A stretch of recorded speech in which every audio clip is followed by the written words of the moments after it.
الحمد لله رب العالمين وأشهد أن لا إله إلا الله وحده لا شريك له ولي الصالحين وأشهد أن محمدا عبده ورسوله خاتم الأنبياء والمرسلين اللهم صل وسلم عليه وعلى آله وصحبه أجمعين اما بعد۔ آج ہمارے درس کا موضوع ہے روزے کی حقیقت۔ روزے داروں، آج ہم آپ کے ساتھ اپنے رب کی کتاب کی ایک آیت پر ٹھہریں گے جس سے ہم کچھ احکام واضح کریں گے اور اس کے کچھ معنی پر غور کریں گے تاکہ یہ ہمارے اس مہینے میں اور اس کے بعد پورے سال کے لیے توشہ بنے۔ اللہ سبحانہ وتعالی نے فرمایا یا ایھا الذین آمنوا کتب علیکم الصیام کما کتب علی الذین من قبلکم لعلکم تتقون، یعنی اے ایمان والو، تم پر روزے رکھنا فرض کیا گیا جس طرح تم سے پہلے لوگوں پر فرض کیا گیا تھا تاکہ تم تقوی اختیار کرو۔ اللہ تعالیٰ کے قول کتب میں حکم ہے،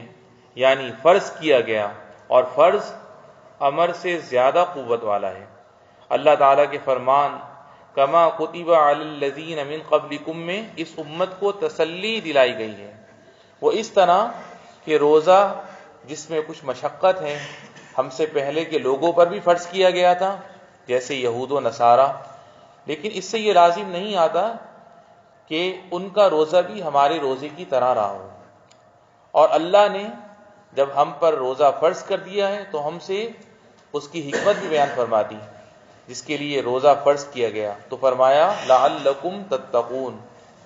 تقوی حکم دی گئی باتوں کو کرنے اور روکی گئی باتوں سے رک جانے سے حاصل ہوتا ہے،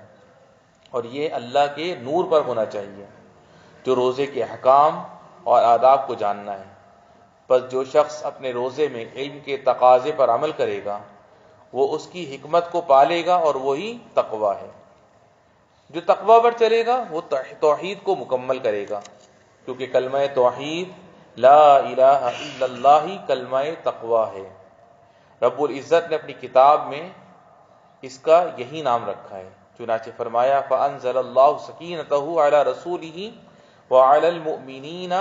وَأَلْزَمَهُمْ كَلِمَةَ التَّقْوَى وَكَانُوا أَحَقَّ بِهَا وَأَهْلَهَا وَكَانَ اللَّهُ بِكُلِّ شَيْءٍ عَلِيمًا،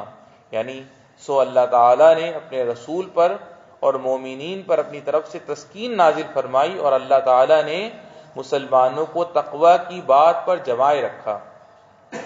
اور وہ اس کے اہل اور زیادہ مستحق تھے، اور اللہ تعالیٰ ہر چیز کو خوب جانتا ہے۔ تو تقوی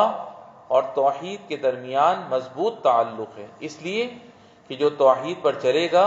وہ علم اور بصیرت کے ساتھ لازماً یا یقینی طور پر اللہ کے احکام کو بجا لائے گا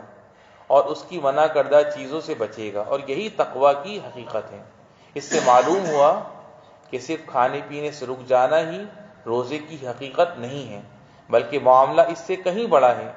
تو ہر اس قول و فعل اور منکر و حرام سے رک جانا ضروری ہے جس کو اللہ تعالیٰ نے حرام کر دیا ہے۔ اب جو اس کی مخالفت اور اس میں کوتاہی کرے تو اس نے اپنے اوپر ظلم کیا اور اپنے اجر کے کم ہو جانے کا سبب بنا، یا پورے طور پر اجر سے محروم ہو سکتا ہے۔ حضرت ابو ہریرہ رضی اللہ عنہ سے مروی انہوں نے کہا کہ رسول اللہ صلی اللہ علیہ وسلم نے فرمایا من لم يدع قول الزور والعمل به فليس لله حاجة في ان يدع طعامه وشرابه، یعنی جو جھوٹ بولنا اور اس پر عمل کرنا نہ چھوڑے تو اللہ کو اس کی ضرورت نہیں ہے کہ وہ اپنا کھانا پینا چھوڑ دے۔ قول الزور، جھوٹ بولنے سے مقصود یہ ہے کہ ہر حرام کی ہوئی بات کو چھوڑ دے۔ بھائیوں، خلاصہ یہ ہے کہ روزہ تقوی کے بڑے اسباب میں سے ہے، کیونکہ اس میں اللہ تعالیٰ کے حکم کو ماننا اور اس کی منع کی ہوئی چیز سے رک جانا پایا جاتا ہے۔ چنانچہ روزے دار اللہ کا تقرب حاصل کرتے ہوئے اور اس کے ثواب کی امید لگاتے ہوئے اللہ کی حرام کی ہوئی چیزوں کو چھوڑ دیتا ہے، جیسے کھانا پینا، جماع اور دوسری روزے کو توڑنے والی چیزیں، باوجود یہ کہ آدمی کا جی ان کی طرف مائل ہوتا ہے۔ یہ تقوی کی ایک صورت ہے۔ یا اللہ ہمیں صیام، قیام اور تلاوت قرآن کی توفیق دے۔ اپنے ذکر و شکر اور اچھی طرح عبادت کرنے پر ہماری مدد فرما، اور اس مبارک مہینے میں ہمیں مقبول اور کامیاب ہونے والوں میں لکھ دیں۔ وآخر دعوانا ان الحمد للہ رب العالمین۔